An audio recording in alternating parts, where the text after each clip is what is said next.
तो यारो आज हम कुछ ऐसी चीजों के रियल पर्पस के बारे में जानने वाले हैं जिनके मतलब से किसी को मतलब ही नहीं होता। लाइक लग्जरी कार्स के पीछे ये लाइंस क्यों होती हैं, क्रिकेटर्स की जर्सी यहाँ से उठी क्यों होती हैं, पायलट्स इस तरह से प्लेन की फ्यूल की बारिश क्यों कराते हैं, लगता है बहुत ज्यादा पैसा हो गया है। और इंडिया में ट्रक्स के पीछे ये लाइंस क्यों लिखी होती हैं। नहीं ये वाली लाइन नहीं, ये हॉर्न ओके प्लीज वाली लाइन। वैसे भाई इतना सच कौन बोलता है। नंबर 1 गाइस, क्या आपने कभी कार के पीछे इन लाइंस को ऑब्जर्व किया है। मेरी तरह अगर डिक्की में सामान रखते होगे तो जरूर किया ही होगा। यू नो वी आर पापास खानदानी कूली। खैर जो भी हो, बट पक्का आप इसके रियल पर्पस को नहीं जानते होगे। असल में ये लाइंस नहीं बल्कि मेटल्स की वायर्स होती हैं जिन्हें डिफॉगर लाइंस भी कहा जाता है। और ये सिस्टम सिर्फ महंगी गाड़ियों में ही होती है। हाँ कई सस्ती गाड़ियों में भी ये पाई जाती है, पर वो स्टिकर वाला स्कैम होता है। मेटल से बने इन डिफॉगर्स का काम कार के पीछे लगी बर्फ और वाटर वेपर्स को गर्म करके हटाने का होता है, जिसे कार में लगी इस वाले बटन से किया जाता है। हाँ तो अब आपको पता ही है कि अगर ये वाला बटन दिखा तो क्या करना है। नंबर 2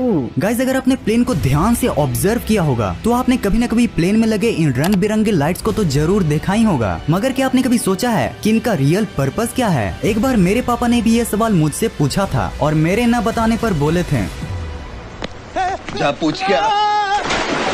दरअसल इनको नेविगेशन लाइट्स कहा जाता है, जिनको रात के समय में प्लेन की डायरेक्शन को पता करने के लिए यूज किया जाता है। रेड वाली लाइट प्लेन के लेफ्ट साइड में होती है और वहीं ग्रीन वाली राइट साइड में। और इन दोनों लाइट के साथ एक व्हाइट लाइट भी होती है जो कि प्लेन के पिछवाड़े में प्रेजेंट होती है। वैसे पिछवाड़ा गलत वर्ड नहीं है, बस टीचर्स ने इसे समझ गए ना, मतलब तुम लोग समझदार आदमी हो।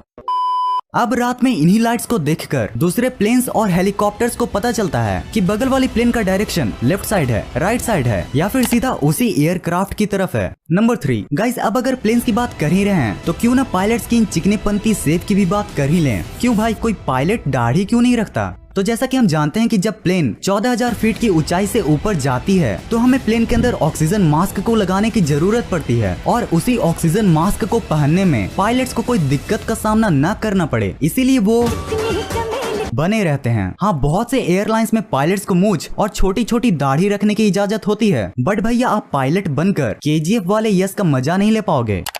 गाइज, अपने क्रिकेटर्स और बहुत से स्पोर्ट्स पर्सन के शर्ट के पीछे इस छोटी सी उठी हुई चीज को तो जरूर देखा होगा, मगर क्या आपको पता है कि ये चीज आखिर होती क्या है और इसको किस वजह से यूज किया जाता है। तो असल में ये एक ब्रा टाइप डिवाइस होती है। देखो हंसना बाद में, पहले सुन लो।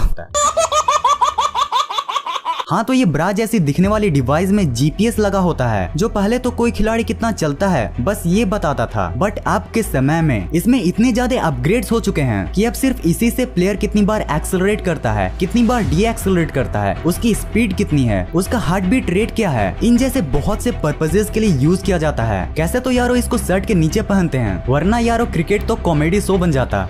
नंबर 5 गाइज, अब मैं आपको जो क्रिकेट का एक फैक्ट बताने वाला हूँ ना, वो सच में बहुत ही ज्यादा इंटरेस्टिंग है। तो देखो ये तो हमें पता ही है कि क्रिकेट में 3 स्टंप्स होते हैं, पर 3 ही क्यों, 2 या फिर 4 क्यों नहीं। तो यारो आपको जानकर ये शौक लगेगा कि पहले के क्रिकेट में 3 की जगह 2 स्टंप्स हुआ करते थे, जिनके बीच 6 इंच की दूरी हुआ करती थी और पहले दौड़कर रन लेने के लिए इन्हीं 6 इंच के अंदर बैट को डालना पड़ता था और अगर बॉल इन विकेट्स के अंदर से गुजरती थी तो आउट। मगर इसका एक बहुत ही बड़ा डिसएडवांटेज था और वो ये था कि कभी कभार बॉल इसके बीच से इतनी तेजी से गुजरती थी कि पता ही नहीं चलता था कि बैट्समैन आउट है या फिर नॉट आउट। और इसी प्रॉब्लम के सॉल्यूशन के रूप में 2 की जगह 3 स्टंप्स को इंट्रोड्यूस किया गया। वैसे तो हम जो क्रिकेट खेलते हैं उसमें तो आज भी 2 ही स्टंप्स यूज होते हैं, तीसरे स्टंप से अच्छा बॉल न खरीद लेंगे। नंबर 6 अगर आप स्काई स्क्रैपर्स वाले बिल्डिंग के फैन होंगे और अगर आपको इन बिल्डिंग्स के सीक्रेट को जानना बहुत पसंद है तो ये वाला फैक्ट सिर्फ आप ही के लिए है। कि आप जानते हो कि ये ऊंची ऊंची इमारतों में ये खाली फ्लोर्स को क्यों दिया जाता है। यारो फ्लोर को खाली रखने में उन्हीं का तो नुकसान होता है, पर गाइस फायदा भी तो तब होगा ना जब वो बिल्डिंग कॉन्ट्रैक्ट से बच पाएंगे। दरअसल इन स्काई स्क्रैपर्स को बनाने से पहले एक बिल्डिंग कॉन्ट्रैक्ट को बनाया जाता है जिसमें स्काई स्क्रैपर्स की नंबर ऑफ फ्लोर्स की लिमिट को बता दी जाती है। अब इसी नंबर ऑफ फ्लोर की लिमिट से बचकर अपने स्काई स्क्रैपर्स को और ऊंचा दिखाने के लिए उनके मालिक इन फ्लोर्स को खाली छोड़ देते हैं। और दूसरा रीजन ये भी है कि ये खाली फ्लोर्स बिल्डिंग में लगी आग को भी फैलने से रोकते हैं। नंबर 7 अच्छा आप जस्ट इमेजिन करो कि आप और आपका फ्रेंड बहुत संघर्ष करके एक पायलट बन गए। अब जब कैबिन में आप दोनों के लिए खाना आता है तब आप ऑब्जर्व करते हो कि आपके साथ तो भेदभाव हो रहा है। जहाँ आपके फ्रेंड को खाने के लिए पनीर टिक्का मिला वहीं आपको सड़ा हुआ दलिया।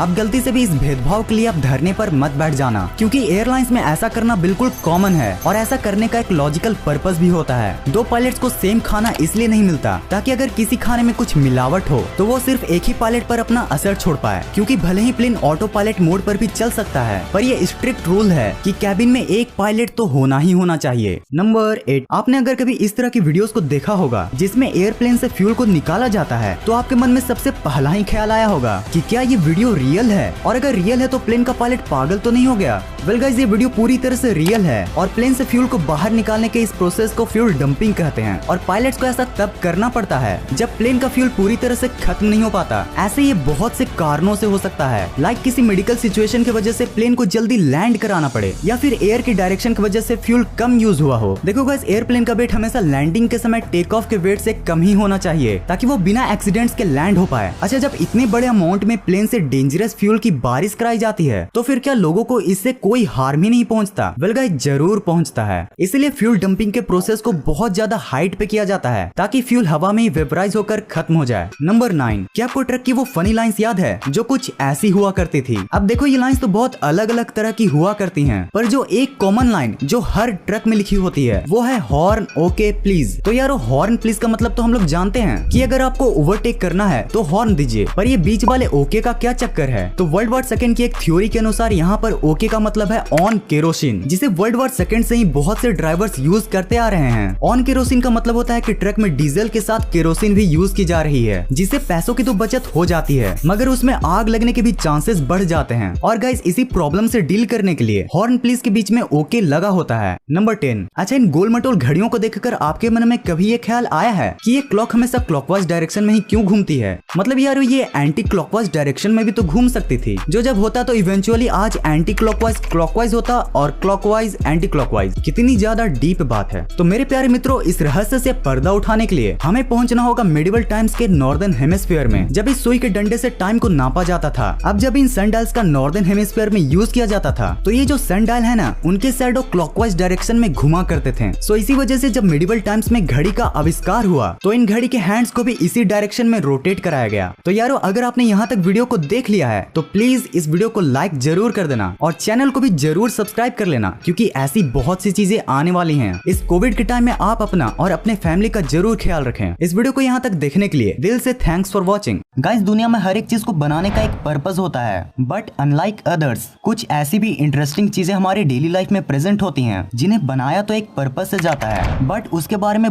गाइस आप शायद ही बिलीव करोगे, बट आप रोजाना ही ना जाने कितनी ही ऐसी अमेजिंग चीजों को देखते हो जिनके बारे में आप नहीं जानते हो, पर फिर भी उनके बनाने का एक बहुत ही मेन पर्पस होता है, जैसे कि इलेक्ट्रिकल प्लग्स में ये कट्स क्यों बनाए जाते हैं। गाइस, आज मैं आपको कुछ ऐसी चीजें दिखाने वाला हूँ जिनको देखकर आपका मूड पूरा रिफ्रेश हो जाएगा, क्योंकि आज इस वीडियो में हम 90s और 2000s की यादों के साथ उनके रिलेटेड कुछ ऐसे